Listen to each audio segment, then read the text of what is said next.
Everyone, this is Susie. Susie's our American bald eagle. Now, the bald eagles can be found in North America, in Canada as well. All right, they are in fact the largest fish-eating eagles you can find back there. Now, many of you might be wondering, why are they called the bald eagles when they actually do have feathers on their head? Well, the word bald is an older English word for white head, so that's how they got the name. Now, these birds build really huge nests. And if you're wondering how big the nest could get, take a look at the pond beside me. That would give you a rough idea. All right? Now, ladies and gentlemen, the main source of diet for these birds consists of fish, but they're also known to go for smaller birds and mammals as well. By the way, Susie here is 16 years old this year. She's done pretty well. Time for her to head back home. Thank you very much, Susie. All the way back inside. A big round of applause for Susie, everyone. Beautiful bald eagle, thank you. Our next bird of prey has got keen sense of smell. It is able to pick up the stench of rotting carcass from miles away. Now, ladies and gentlemen, I mentioned the word carcass, right? What type of a bird of prey would you associate with a carcass? Vulture. How to sure start with a V. Vulture. Vulture, very good. So everyone, let's welcome Titan. Come on, Titan. Ladies and gentlemen, Titan the turkey vulture. Turkey vultures can be found in the Americas and they are pretty abundant in the wild. Close to about 10 million of them. As I mentioned earlier on, they have a keen sense of smell. So usually the turkey vultures are the first to reach a carcass. Now they may be the first, but at times they might not be able to consume the food as yet because unlike the larger counterparts, turkey vultures do not have strong and powerful beaks to rip apart very tough meat. So they will have to rely on larger vultures to help them out. And here's an interesting fact about the turkey vulture. They have got acidic stomach acid, almost 0 pH level. So you can imagine how powerful the digestive system is, okay? Now, Titan has done pretty well. Time for him to head back home. Thank you very much, Titan. Home is that way. All the way back to the X. There you go. Round of applause for Titan, everyone. Thank you. So, ladies and gentlemen, you saw a turkey vulture with keen sense of smell. That's right. Very good. Oh, hang on. Can you hear that? What is that? Have any idea what is it? It's an owl. That's right. Look around you. Are you able to spot the owl? Yes, we have one waiting patiently right up there, ladies and gentlemen. Very shortly, the owl will be making its way down. So once again, everyone please remain seated and be as quiet as possible so you can get to experience the owl's unique ability of silent flight. Very nice. There you go. All right, ladies and gentlemen, by the way, that is belang. Belang's a Malay fish owl, all right? Malay fish owls can be found throughout Southeast Asia, and this particular species has evolved to hunt for fish. Now, let me see if I can get Belang to come right over here. Belang, you want to make your way over here? No? I'll just wait for her to be there for her. All right, one of my colleagues will be bringing her closer. There you go.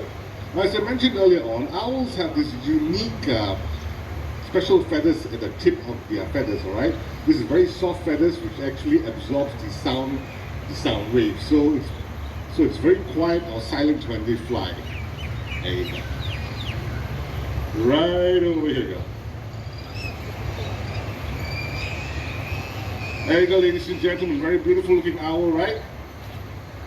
As I mentioned earlier on, they're very unique because they have evolved to actually hunt for fish, so that makes them super special as well, okay? Oh, we have another one joining us.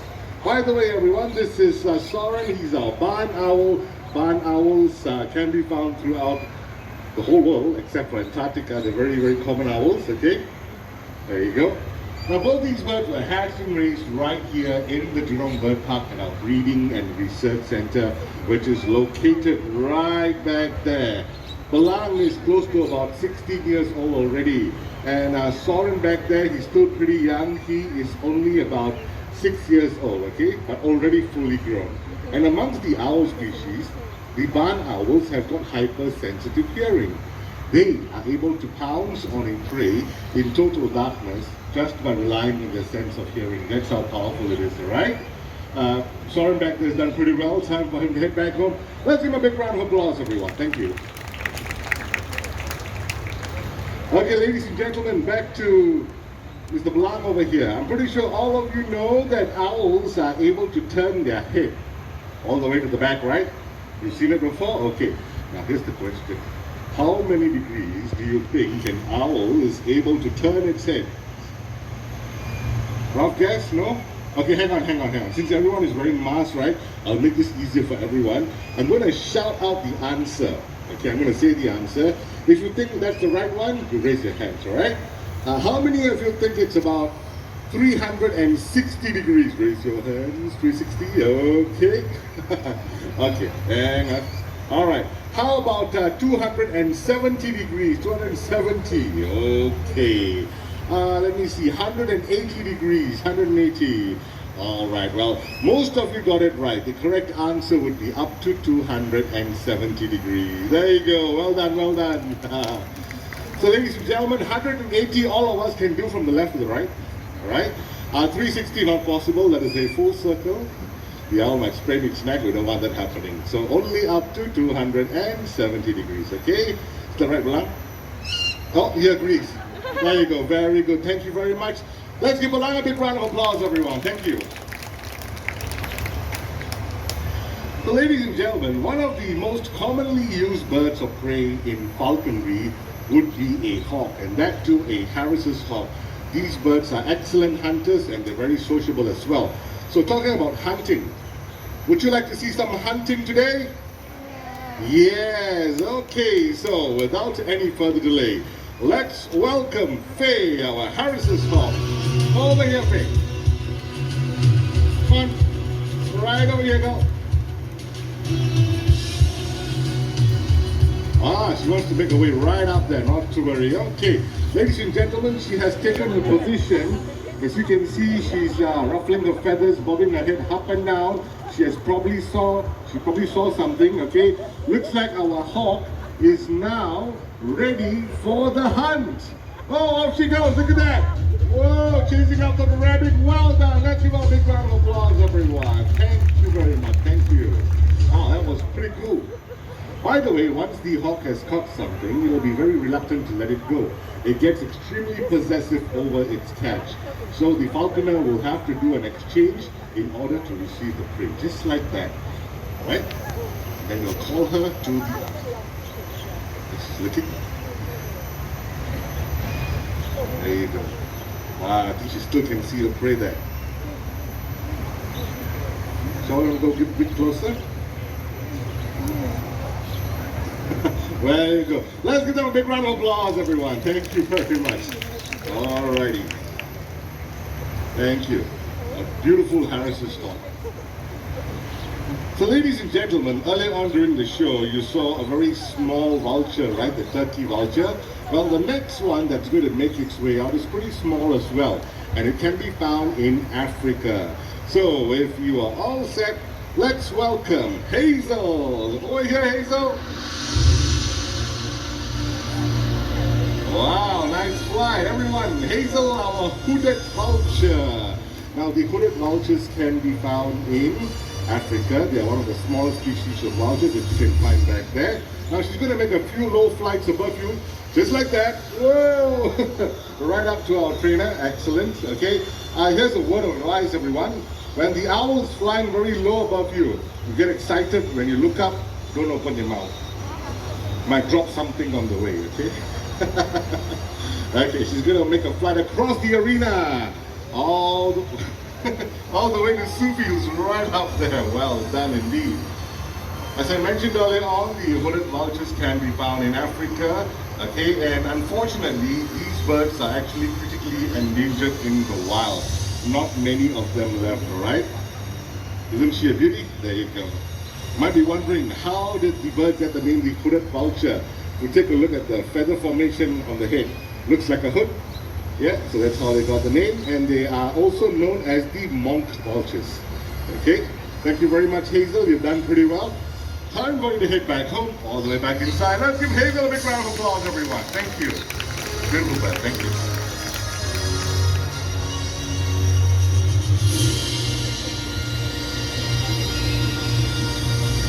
All right, ladies and gentlemen, the next bird of prey that's going to make its way out can be found locally. All right, and it's going to show all of you how agile and maneuverable it is in flight. Now, to demonstrate that, what I'm going to do is I'm going to skewer a piece of food to the stick right over here, just like that, okay? And we're going to watch the bird make an attempt to fly down and snatch the food away, okay? This is going to be pretty interesting for those of you who have cameras, right? You might want to focus right in the center. That would be a good spot. Okay, so ladies and gentlemen, are you ready? Yeah. Yes, if you're all set, let's welcome Rado. Come on, Rado. Whoa, look at that, nice snatch. Well done, well done. Okay, we're gonna try this one more time. Okay, it's gonna stretch out again. Okay, Rado, right away here, boy. Here he comes again. Excellent, well done indeed, well done. Well, that's not it, ladies and gentlemen. Birds like Rado are also capable of catching insects in mid-air. Alright, so what I'm going to do now, I'm going to toss a piece of food high up in the air. Let's watch Rado make an attempt to catch it. Oh, that was a near miss. Okay, not to worry. We're going to try this one more time. Alright? Come on, Rado, you ready?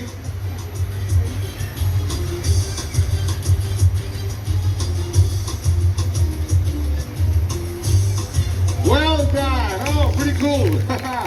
Okay, ladies and gentlemen, would you like to see more of that? Yes, okay, so without any further delay, let's welcome our team of Brahmini kites, and here they come! So once again, everyone, I'm going to make an attempt to throw food high up in the air about 5 times. Let's see if our kites are able to catch them. And I want all of you to count together with me, okay? We're going to start off with number 1. Nice.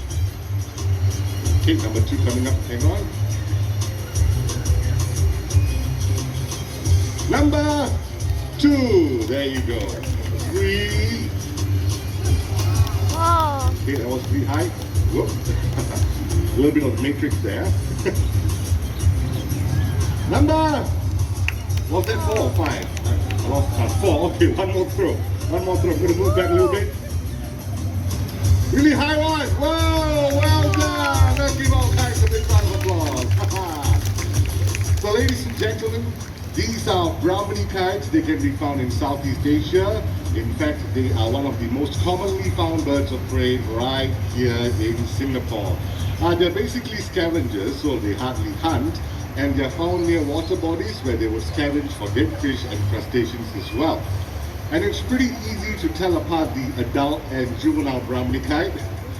Okay, if we take a look at that one right up there, you will notice that it has got feathers on his head, all the white feathers on his head all the way to the chest, right?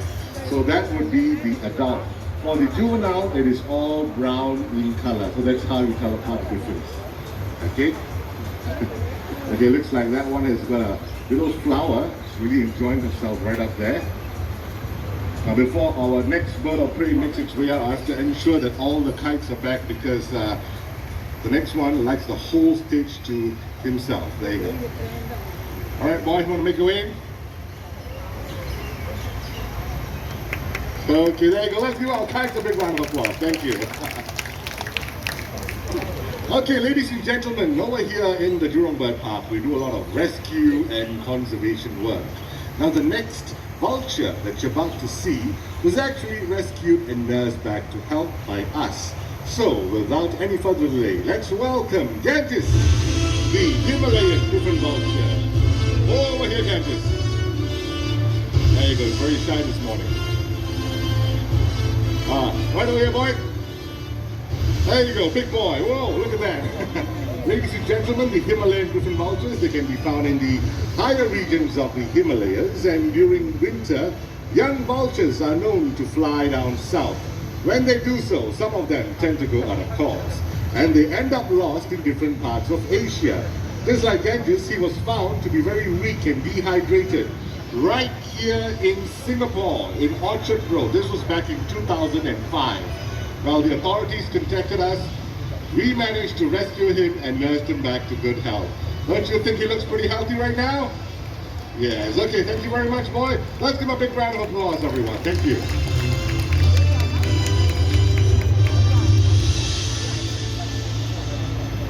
And with that, ladies and gentlemen, we shall continue.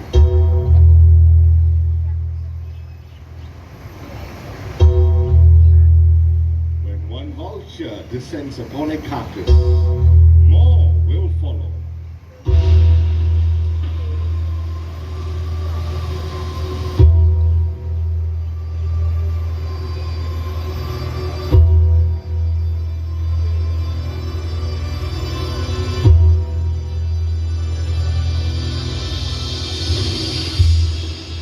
Ladies and gentlemen, joining us in the arena right now, we've got our lovely marabou storks and also the cinereous vultures. Now, let me tell you more about the two lovely ladies over here, the marabou storks. They can be found in Africa, and they're known to coexist with vultures in the wild, where they scavenge for food together, right? And along with the marabou storks, we have our cinereous vultures. They can be found in Europe and Asia. And unfortunately, the cinereous vultures are near threatened species. Now, ladies and gentlemen, vultures are extremely important birds to our environment because they help to control the spread of contagious diseases by cleaning up animal carcasses. Unfortunately, the world's vulture population, especially in Africa and Asia, is severely decreasing, and a lot of conservation effort is needed to ensure that their numbers thrive again. The good news is, recently we had partnered with BirdLife International to help conserve 3 critically endangered Asian vulture species in Cambodia. This would be the Asian white-backed vulture, the slender-billed vulture, and also the red-headed vulture. Now, this conservation effort would not have been possible without your support, so please give yourselves a big round of applause, everyone. Thank you very much for supporting us. Please continue to do so, okay? And with that, after having seen all these birds flown here today, I'm sure all of you would agree that they certainly deserve and merit the title, the Kings of the Sky. Thank you very much, everyone. Thank you. And with that, ladies and gentlemen, we have come to the end of our presentation. We hope you've enjoyed it as much as we have in presenting it to you. Now, before you go, please remember to take all your belongings with you, all right? What we're going to do right now is we're going to move off section by section, and we're going to start off with section C.